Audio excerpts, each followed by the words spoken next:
Welcome to Chillin' 101. We hope this video helps. You start by gathering proof tied to the account, the registered mobile number, the billing email, and any invoice or SMS from Alliance Broadband.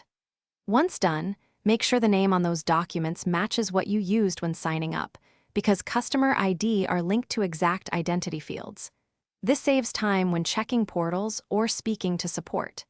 Keep a charged phone nearby so you can receive OTPs, and open your email to find confirmation messages that usually include account references.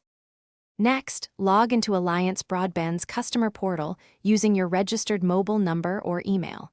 Once inside, navigate to the dashboard or profile section. The customer ID often appears near account name or billing details. If you can't remember your password, request an OTP or use the password reset flow. This verifies you quickly without waiting on calls.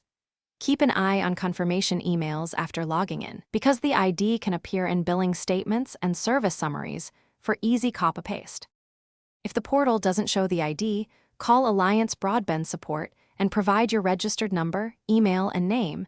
Tell the agent you need your customer ID. You do this because agents can access backend records faster and confirm linked services like plan and billing. Once the agent reads the ID, note it down and ask them to send it via SMS or email. If you encounter problems, make sure to clear your browser cache or use another device before retrying the portal.